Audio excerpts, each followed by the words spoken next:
The late morning attacks brought panic to the business center of Jakarta, emptying streets and injecting a new dimension of terror. ISIS has claimed responsibility. Then, outside a Starbucks cafe, one small blast, followed by a bigger one. Amateur video shows two figures crouching on the sidewalk, then engulfed by the explosion.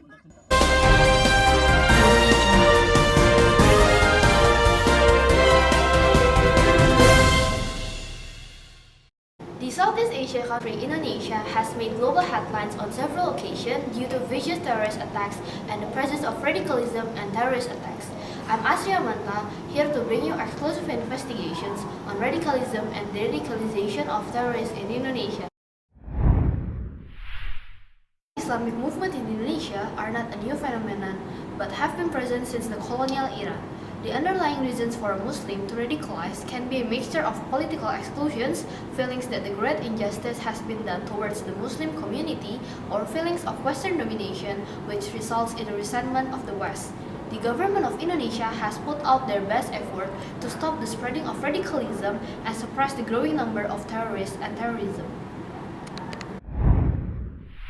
Opportunity to ask Colonel A. Adipatika, who works on Indonesian Intelligence Agency or Badan Intelijen Negara, also one of the staff in Foreign Affairs section. He stated that the government has been doing some programs on the radicalizing terrorists, one who will still stay in the prison. The program consists of guidance on national and religious insight, the development of life skills, supervision and mentoring, and entrepreneurship coaching. The program focuses more on re-education for the terrorists and ex-terrorists because they were brainwashed at the time they were exposed to the radical movement. The program also focuses on teaching the terrorists and ex-terrorists life skills, hoping that they have fully escaped the radical movement, they could do some work for them to gain money and to live normally in society. Contains a kind of mentoring system with having the ex-terrorist itself be the mentor of the current terrorists. Those ex-terrorists that have been living well since they escaped the radical movement help to do the mentoring system, having their own approach to the current terrorists in prison. Because each individual is different, therefore each of them needs a different approach to do. It's hard to say whether the program that the government has been doing is resulting a massive success, but it definitely works. As example, at least from 999 ex-terrorists, 266 of whom are still in prison and 733 released prisoners were successfully de-radicalized in the last 3 years, with the government having this program. That deter terrorists and the ex-terrorists that haven't fully escaped from the radical movement is also a human being, making them more vulnerable and sensitive toward approach by the same people that have been experienced almost the same life like them.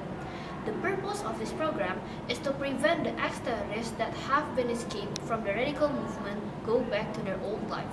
He also mentioned that the best thing that the government could do is to keep on giving the right education to the community, along with the joint cooperation between every government institution. From Ministry of Social Affairs, Ministry of Education and Culture, and to community organizations such as MUI should be a part of these initiatives. The de-radicalization program needs to be packaged in an interactive and informative teaching material when given to the audience.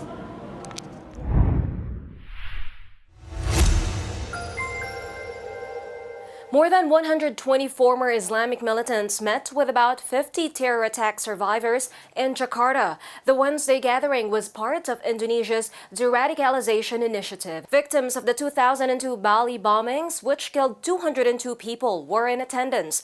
Victims of the 2004 Australian embassy bombing were there too. Government officials spoke about counter-terrorism, and ex-militants met with victims and heard their stories. Reuters reports one former militant said meeting victims is an effective means of de-radicalization.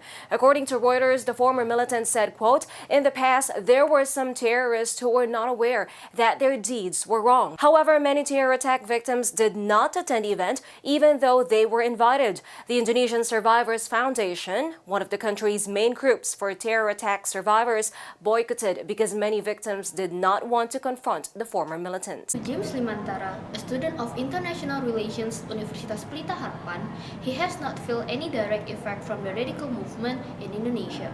However, he believes that the biggest concern is about changing the mindset of the society. He believes that the correct political education to all people in society is the best way to avoid any radical movement in the society. He mentions that the best way to de-radicalize the terrorists is by popping their social bubbles, meaning giving the understanding of solidarity between Indonesians to achieve common goal. He also believes that the terrorists deserve capital punishment as they do not believe in human rights either. It will never be an easy job to de-radicalize all of radical movements happening in Indonesia, but we are hoping positively that slowly but sure, government along with the society could lower the percentage of radical movements happening in Indonesia.